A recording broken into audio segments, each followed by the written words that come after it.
मैं कोमल प्रसाद यादव, सहायक प्राध्यापक विधि, BCS शासकीय स्नातकोत्तर महाविद्यालय धमतरी छत्तीसगढ़, आप सबका अपने इस व्याख्यान में हार्दिक स्वागत करता हूँ। मैं आज आप सबको अपने इस व्याख्यान के अंतर्गत सदोष अवरोध और सदोष परिरोध के विषय में बताऊंगा और समझाने का प्रयास करूंगा। सदोष अवरोध कि एवं सदोष परिरोध के विषय में भारतीय दंड संहिता 1860 की धारा 339 से लेकर के धारा 348 तक में उपबंध किए गए हैं, जिसके अंतर्गत सदोष अवरोध और सदोष परिरोध के विषय में विस्तार से जानकारी दी गई है। अब मैं सबसे पहले आप सबको सदोष अवरोध के विषय में बताऊंगा। सदोष अवरोध को भारतीय दंड संहिता की धारा 339 में परिभाषित किया गया है। जो कोई किसी व्यक्ति को स्वेच्छया ऐसी बाधा कारित करता है जिससे उस व्यक्ति को किसी दिशा में जिसमें कि उसे जाने का अधिकार जाने का अधिकार धारण करता है, निवारित कर दे, कहा जाता है कि उसने सदोष अवरोध कारित किया है।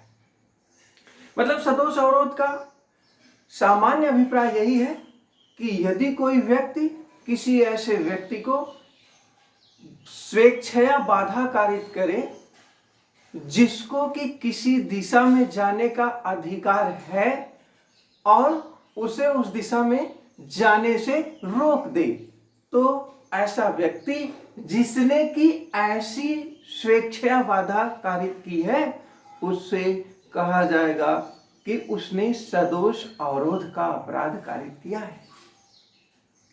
और यदि कोई व्यक्ति सदोष अवरोध का अपराध कारित करेगा तो उसके लिए दंड की व्यवस्था 341 के अंतर्गत बताई गई है। धारा 341 के अंतर्गत, इसको मैं अभी बाद में बताता हूं। तो धारा 339 में सदोष अवरोध को परिभाषित किया गया है, रॉन्गफुल रिस्ट्रेंट को परिभाषित किया गया है। अब हम इसके आवश्यक तत्वों को जानने से पहले इसका एक अपवाद भी है। यदि कोई व्यक्ति जो भूमि या जल के प्राइवेट मार्ग को सद्भाव पूर्वक अवरोधित करता है, उसको सद्भाव पूर्वक यह विश्वास है कि वह उसमें अवरोध या बाधा लगा सकता है, तो इसे इस धारा के अंतर्गत अपराध नहीं माना जाएगा ऐसे अवरोध को। मतलब कि कोई प्राइवेट मार्ग है, चाहे वो भूमि या जल के संदर्भ में, और वह व्यक्ति क्या करता है, ऐसे प्राइवेट मार्ग पर यह विश्वास करते हुए कि उसको यह विधिक अधिकार है कि वह ऐसे मार्ग पर बाधा कारित कर सकता है, तो वह अपराध नहीं माना जाएगा, बशर्ते कि ऐसा भूमि या जल का मार्ग जो होना चाहिए वह प्राइवेट होना चाहिए और उस व्यक्ति को सद्भाव पूर्वक विश्वास होना चाहिए। इस पर एक उदाहरण है का एक राजमार्ग पर जिस पर कि या जाने का अधिकार धारण करता है, उसको रोक देता है, उसके मार्ग को बाधित कर देता है। यहाँ उसको यह विश्वास नहीं था काको कि वह ऐसी जो बाधा कर रहा है सद्भाव पूर्वक विश्वास न करते हुए उसने क्या किया, का ने सद्भाव पूर्वक न विश्वास करते हुए एक या के मार्ग को क्या किया, अवरुद्ध कर दिया। यहाँ का जो कार्य है वह सदोष अवरोध कहा जाएगा। एक बार पुनः मैं इस दृष्टांत को आपको बताना चाहूंगा, उदाहरण को, कि का एक राजमार्ग पर जिस पर कि या को जाने का अधिकार है, यह विश्वास सद्भाव पूर्वक यह विश्वास ना करते हुए उसके मार्ग में बाधा डाल देता है यहाँ का जो कार्य है वह सदोष अवरोध कहा जाएगा। क्यों?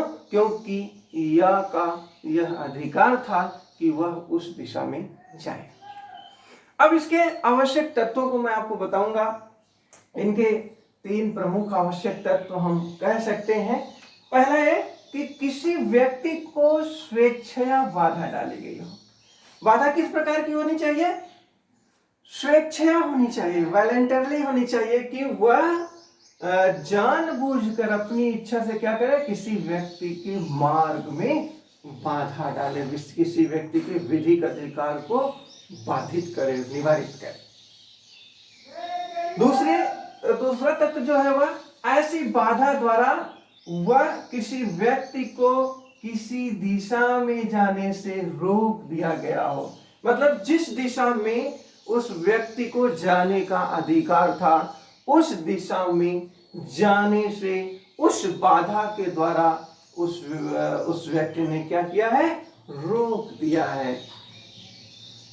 अगला तत्व जो है वह ऐसा रोका गया व्यक्ति उस दिशा में जाने का अधिकार धारण करता हो। मतलब कि जिस व्यक्ति को ऐसी बाधा पहुंचाई जा रही है, उस व्यक्ति को उस दिशा में जहां पर की बाधा कारित की जा रही है जाने का अधिकार था, वह ऐसा अधिकार धारण करता था। और यदि ये तीनों तत्व, और वह व्यक्ति जिसने की ऐसा अवरोध किया है, उसने उसके मतलब उसको उस दिशा उसको स्वेच्छा ऐसी बाधा कारित की हो, तो कहा जाएगा कि ऐसा जो कार्य किया गया है वह सदोष अवरोध है। यदि किसी कार्य में ये तीनों तत्व उपस्थित होते हैं जो कि किसी व्यक्ति द्वारा किया गया है, तो यह माना जाएगा कि सदोष अवरोध का अपराध कारित हुआ है। इस पर एक केस है स्वामीनंदा पिल्लई। इस केस में न्यायालय ने यह निर्णित किया था कि किसी व्यक्ति के विधिक अधिकार पर रंच मात्र भी अवरोध कारित करना सदोष अवरोध का अपराध होगा। मतलब थोड़ा भी किसी व्यक्ति के विधिक अधिकार पर अवरोध नहीं लगाई जा सकती, उसकी स्वतंत्रता पर अवरोध नहीं लगाया जा सकता है। इस केस में हुआ यह था कि एक पुलिस अधिकारी ने एक ऐसे व्यक्ति को जो भ्रमण करने के लिए निकला था, उसको गिरफ्तार कर लिया, उसको अपने कब्जे में ले लिया। उसके बाद उसने किसी दूसरे व्यक्ति के पुलिस अधिकारी के कब्जे में दे दिया। तो इस तरह से जब तक कि वह व्यक्ति अपने गंतव्य स्थान तक नहीं पहुंच पाया, उसके ऊपर क्या हुआ? कब्जा बनाए रखा गया, जिसके कारण जब वो वहां पहुंच गया तो उसे अपने गंतव्य स्थान पर वह भ्रमण करता व्यक्ति पहुंच गया तो उसे छोड़ दिया गया। लेकिन उनके ऊपर जो जहां से गिरफ्तार हुआ था और वो गंतव्य स्थल तक जाने के दौरान क्या किया गया था? पुलिस द्वारा अवरोध उत्पन्न किया गया था। क्यों? क्योंकि उस व्यक्ति का यह विधिक अधिकार था कि वह किसी भी दिशा में जा सकता था, उस दिशा में जा सकता था। तो ऐसी विधिक बाधा जो लगाई गई थी, पुलिस का जो कार्य था वह सदोष अवरोध के अपराध का गठन करता है। इस पर एक आध और उदाहरण मैं देना चाहूंगा। एक व्यक्ति था जो कि यह अपने छत पर खड़ा था। का ने क्या किया? सीढ़ी को हटा दिया। यहाँ का जो कार्य है वह सदोष अवरोध कहा जाएगा।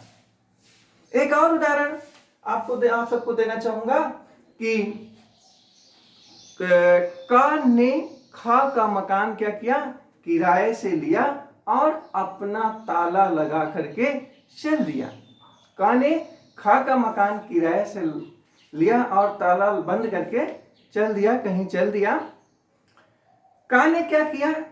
खा ने बाद में क्या किया कि अपना एक ताला फिर से दूसरा ताला उसी मकान में लगा दिया। खा का जो यह कार्य है, चूंकि उसके मकान को का ने किराए पे लिया था, यह सदोष अवरोध माना जाएगा। क्यों? क्योंकि उसका ये विधिक अधिकार था। किसका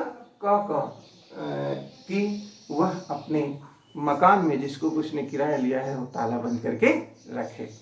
तो इस तरह से सदोष अवरोध का अपराध मैंने अभी आप सबको बताया, जिसको कि धारा 339 में परिभाषित किया गया है। इसके लिए दंड की व्यवस्था धारा 341 में दी गई है। जो कोई व्यक्ति सदोष अवरोध कारित करेगा उसे 1 माह के साधारण कारावास से या जुर्माने से जो 500 रुपए तक का हो सकेगा या दोनों से दंडित किया जा सकेगा। मतलब कि यदि कोई व्यक्ति सदोष अवरोध का अपराध कारित करता है तो उसको क्या है कि 1 माह तक का साधारण कारावास या जुर्माना जो 500 रुपए तक का हो सकेगा या कारावास व जुर्माना दोनों से दंडित किया जा सकता है। अब मैं आप सबको सदोष परिरोध के बारे में बताऊंगा। इसकी परिभाषा धारा 340 में दी गई है। यदि कोई व्यक्ति किसी व्यक्ति का क्या करता है, सदोष अवरोध करता है, यदि कोई व्यक्ति किसी व्यक्ति का सदोष अवरोध करता है और उस अवरोध द्वारा उस व्यक्ति को किसी निश्चित सीमा से परे जाने से निवारित कर दे। मतलब यदि कोई व्यक्ति किसी व्यक्ति का सदोष अवरोध करे और उसके द्वारा क्या करे, वह अवरोध ऐसा हो जो कि उस व्यक्ति को किसी निश्चित परिसीमा से परे जाने से निवारित कर दे, मतलब कि उसे एक निश्चित परिसीमा से बाहर जाने से रोक दे। यदि इस प्रकार का कोई सदोष अवरोध कोई व्यक्ति कारित करता है तो ये कहा जाता है कि वह सदोष परिरोध का अपराध कारित करता है। मतलब सदोष परिरोध में कोई व्यक्ति क्या करता है, किसी व्यक्ति का सदोष अवरोध कर देता है और ऐसे अवरोध द्वारा उस व्यक्ति को किसी निश्चित परिसीमा से परे जाने से निवारित कर देता है। तो ऐसे अवरोध को, ऐसे सदोष परि अवरोध को कहा जाता है कि वह सदोष परिरोध है। सदोष परिरोध के कुछ उदाहरण मैं देना चाहूंगा आपको। मान लीजिए का ने या को क्या किया, एक कमरे में बंद कर दिया और बाहर से ताला लगा दिया। यह जो का कार्य है वह सदोष परिरोध कहा जाएगा। क्यों? सदोष परिरोध का अपराध कहा जाएगा। क्यों? क्योंकि का एक निश्चित परिसीमा से बाहर अब नहीं जा सकता है, जबकि उसे बाहर जाने का अधिकार है। तो यदि कोई व्यक्ति किसी व्यक्ति को किसी निश्चित परिसीमा में क्या करे, बंद कर दे, तो इसे कार्य को सदोष परिरोध कहा जाता है। इस पर एक और उदाहरण है। का क्या करता है, एक ऐसे भवन के द्वार पर 2 बंदूकधारियों को बैठा देता है और यह धमकी देता है कि यदि वह बाहर जाएगा तो उसे वह बाहर नहीं जा सकता है, तो उसे क्या किया जाएगा। तो इस प्रकार का यदि अवरोध कारित किया जाए, सदोष अवरोध कारित किया जाए, तो इससे सदोष परिरोध का अपराध माना जाएगा। क्यों? क्योंकि ये मानसिक अवरोध है, उसके मन में भय पैदा हो गया है, जिसके कि मैं अगर बाहर जाऊंगा तो बंदूकधारी क्या करेंगे, मुझे मार देंगे। तो उस व्यक्ति को या को जो कि उस भवन में था, सदोष अवरोध कारित किया गया। और यदि इस प्रकार का कोई भी कार्य करके कोई व्यक्ति किसी को धमकी दे या तो उसे सदोष परिरोध का अपराध माना जाएगा। सदोष परिरोध के भी 2 आवश्यक तत्व हैं। पहला ये कि किसी व्यक्ति का सदोष अवरोध कारित किया गया हो। मतलब कोई ऐसा व्यक्ति हो जिसका कि सदोष अवरोध कारित किया गया हो, और ऐसा अवरोध जो हो, दूसरा तथ्य है कि ऐसा अवरोध किस प्रकार का होना चाहिए, उस व्यक्ति को किसी निश्चित परिसीमा से परे जाने से निवारित कर दे, रोक दे। मतलब कि वह व्यक्ति एक निश्चित परिसीमा के अंदर ही रह सकता है। यदि इस प्रकार का परिरोध कारित किया जाएगा तो ऐसा कार्य जो होगा, अवरोध कारित किया जाएगा तो इस प्रकार के कार्य को सदोष परिरोध का अपराध माना जाता है। इस पर मैं एक दो और उदाहरण देना चाहूंगा। एक प्रकरण में इलाहाबाद से कानपुर जा रहा था कार से। जब वह जा रहा था तो उसे बा मिला। बा ने कहा कि मुझे फतेहपुर तक छोड़ देना। फतेहपुर एक कस्बा है जो कानपुर और इलाहाबाद के बीच में पड़ता है। मतलब इस प्रकरण में हुआ ये क्या, यह हुआ कि आ जो था वह इलाहाबाद से कानपुर जा रहा था। उसे बा नामक व्यक्ति रास्ते में मिला। बा ने उससे निवेदन किया कि मुझे फतेहपुर तक छोड़ देना। फतेहपुर इलाहाबाद और कानपुर के बीच में स्थित था। जब वह कार सवार, जब वह जो कि कार से जा रहा था, फतेहपुर पहुंचा तो बा ने उससे निवेदन किया कि मुझे यहीं छोड़ दीजिए। लेकिन उसके निवेदन के बावजूद भी क्या हुआ, ने क्या किया, उसको कानपुर तक अपने कार के साथ ले गया।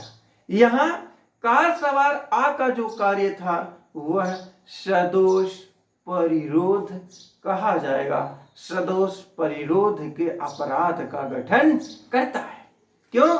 क्योंकि उसने एक निश्चित परिसीमा में एक व्यक्ति को क्या किया था, सदोष अवरोध कारित कर दिया था। उसके बार बार निवेदन करने के बावजूद भी उसको नहीं छोड़ रहे।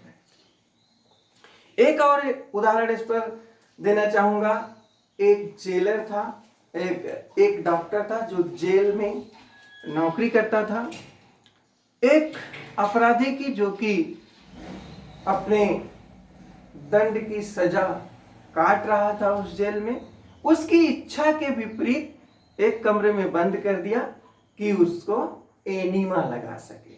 मतलब उस अपराधी के इच्छा के विपरीत उसे एनीमा लगा सके, इसलिए डॉक्टर ने क्या किया, उसे एक कमरे में बंद कर दिया। यहाँ डॉक्टर का जो कार्य था वह क्या था, सदोष परिरोध था।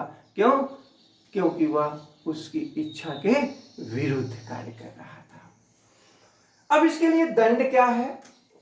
मतलब यदि कोई व्यक्ति सदोष परिरोध का अपराध कारित करता है, जिसको कि धारा 340 में परिभाषित किया गया है, यदि ऐसा अपराध कारित करेगा तो उसे धारा 342 के अंतर्गत दंडित किया जाएगा। इसमें दंड कितना हो सकता है? दोनों में से उस व्यक्ति को जिसने की सदोष परिरोध का अपराध कारित किया है, उसे दोनों में से किसी भांति के कारावास से जो 1 वर्ष तक की अवधि का हो सकेगा, या जुर्माने से जो 1000 रुपए तक का हो सकेगा, या दोनों से दंडित किया जाएगा। तो सदोष परिरोध के अपराध के लिए दंड धारा 342 में दिया गया है। अब मैं सदोष परिरोध अवरोध एवं सदोष परिरोध के बीच अंतर बता देता हूं आप सबको। सदोष अवरोध जो है, इसमें व्यक्ति की आंशिक स्वतंत्रता प्रभावित होती है। मतलब बाधा क्या किस प्रकार की होती है? आंशिक, मतलब इसके द्वारा ऐसी बाधा होती है जिससे आंशिक स्वतंत्रता प्रभावित होती है। जबकि सदोष और परिरोध के अपराध में पूर्ण स्वतंत्रता प्रभावित होती है। मतलब व्यक्ति पूर्णता, उसकी स्वतंत्रता जो होती है वह पूर्णता प्रभावित हो जाती है। सदोष अवरोध एक साधारण अपराध है और सदोष परिरोध एक गंभीर अपराध है। सदोष परिरोध में व्यक्ति को किसी एक दिशा में जाने से रोका जाता है, जबकि सदोष परिरोध के अपराध में व्यक्ति को सभी दिशा में जाने से रोक दिया जाता है। सदोष अवरोध के अपराध में व्यक्ति को 1 माह तक का कारावास दिया जा सकता है और जुर्माना 500 रुपये तक का हो सकता है, जबकि सदोष परिरोध के अपराध में दंड जो है वह 1 वर्ष तक का हो सकता है और जुर्माना जो है वो उसे 1000 रुपये तक का लगाया जा सकता है। तो इस प्रकार से सदोष अवरोध के कुछ प्रमुख अंतर थे।